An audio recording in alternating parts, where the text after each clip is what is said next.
আসসালামু আলাইকুম। হাসান খালেদ, সভাপতি, বাংলাদেশ তৃণমূল পার্টি, আপনাদের সাথে।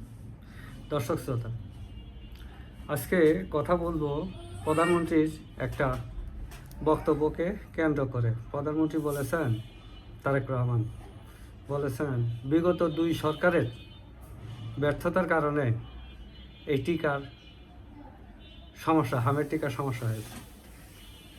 বুঝছেন? বিগত দুই সরকার কিভাবে হইল? আমরা তো জানি হাসিনা সরকার 24 সালে চলে গেছে 5ই আগস্টে। তো সেই পর্যন্ত তো টিকার কোনো সমস্যা হয় নাই। আর তখন যে মজুদ ছিল সেই মজুদ শেষ পর্যন্ত এই সরকার চালাইছে, এই আনুষ সরকার, অন্তর্বর্তীকালীন সরকার সেই মজুদ দিয়েই চলছে। আর এই সরকার আসলে তো 2 মাস, এখন এসে ক্রাইসিসটা ধরা পড়ছে।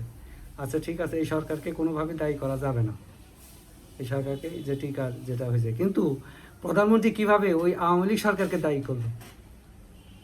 সে তো ভুলভাল বক্তব্য সব জায়গায় দেয়। এখন এইটার মধ্যেও যদি দেয় তাহলে কেমনে? তার তো আর শপথ থাকে না। এই যে একটা শপথ নিয়েছে, এই মিথ্যা বললে তো শপথ থাকে না। ক্ষমার অযোগ্য অপরাধ। প্রধানমন্ত্রী বলছে যে বিগত দুই সরকার এই ক্ষমার অযোগ্য অপরাধ করছে। তো এখন এই যে মিথ্যাটা বললো এই আওয়ামী লীগ সরকারের বিষয়ে, এটা কোন যোগ্য অপরাধ? তো এরকম শপথ নিয়ে এরকম মিথ্যাচার করলে জনগণ আর কি আশা করবে? এটা তো রাষ্ট্রীয়ভাবে মিথ্যাচার করা হচ্ছে, এটা তো জনগণ মেনে নিবে না। যে দায়ী তাকে ধরো, তাকে ধরতে হবে, যে দায়ী তাকে ধরতে হবে। এবং আমরা এইটা বলতে পারি, জনগণ এইটা বলতে পারে যে এই ইয়ের সাথে তো জাতীয় ঐক্যের সরকার, এটা অন্তর্বর্তীর সাথে বিএনপি, জামাত সবাই যুক্ত ছিল। সুতরাং এটা ওদের ব্যর্থতা। এই যে টিকাগুলো কিনে নাই, এটা তো ওদের ব্যর্থতা। প্রধানমন্ত্রী বলে দিল একটা, মানে এই ভুলভালের মধ্যে থাকবে। এই প্রধানমন্ত্রী আপনি ভুলভালের মধ্যে থাকবে, আর কোনো জ্ঞান হবে না, ওনার কোনো প্রকার জ্ঞান হবে না। মানুষ ভুল থেকে তো শিখে। আজকে এই কথাটা বললাম, এটাই হয়ে গেল।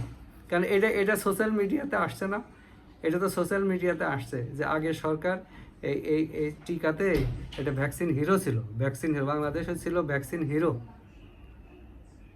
আর শেখ হাসিনা বিদায় হওয়ার পরেও এই টিকা স্মুথলি চলছে। এটা সংকট দেখা দিছে ইদানিং, মানে ওই সরকার শেষ করে, অন্তর্বর্তী সরকার এই জিনিসটাকে শেষ করে দিয়ে দিয়েছে। এটার জন্য এই নতুন সরকারও দায়ী না। তো নতুন সরকার কি জন্য আগের সরকারকে, আওয়ামী লীগ সরকার দায়ী করতেছে? এত মুখস্থ কথা বললে তো হবে না, মানুষকে তো হবে। তার তো ওনার যে অবস্থানটা একেবারে ডাউন হয়ে গেছে, এটা প্রধানমন্ত্রী বুঝতেছে না, এটা রিয়ালাইজ করতে পারতেছে না। প্রধানমন্ত্রীর কিন্তু ডিফেমে চলে গেছে, তার আর ফেম নাই, কোনো ফেম নাই। ওনার বডি ল্যাঙ্গুয়েজ, ওনার অবস্থান, সব কিছুতেই মানুষ এখন বলে যে না, তার আসলে অবস্থা খুবই সংকীর্ণ। সে মুখ খুললেও সমস্যা, মুখ না খুললেও সমস্যা। তো প্রধানমন্ত্রী যে কথাটা বলছে, এটা খুব ভুল কথা বলছে। প্রধানমন্ত্রী এরকম ভুল কথা বললে প্রধানমন্ত্রীর শপথ থাকে না। তাই বাংলাদেশ তৃণমূল পার্টি চায় যে প্রধানমন্ত্রী, আমরা এটা এই 2 মাস হয়েছে প্রধানমন্ত্রীর বয়স, এই উনি সংশোধনে আসুক, উনি শিক্ষক সংশোধনে আসুক। আমরা তার এই কারণে পদত্যাগও চাই না, কিছুই চাই না, কিন্তু চাচ্ছি যে কালকে যে কথাটা বলবে সেটা যাতে সুন্দর কথা হয়। বাংলাদেশের জনগণ চাচ্ছে কালকে যে কথাটা প্রধানমন্ত্রী বলবেন সেটা যাতে সুন্দর কথা হয়, গ্রহণযোগ্য কথা হয়, সত্য কথা হয়। রাষ্ট্রীয়ভাবে প্রধানমন্ত্রী যদি মিথ্যা বলেন, তখন আর এই জাতির আর কিছু থাকে না।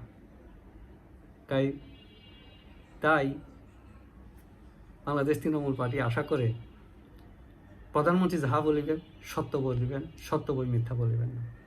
যে যেখানে থাকি সুস্থ থাকি, নিরাপদ থাকি। ধন্যবাদ সবাইকে।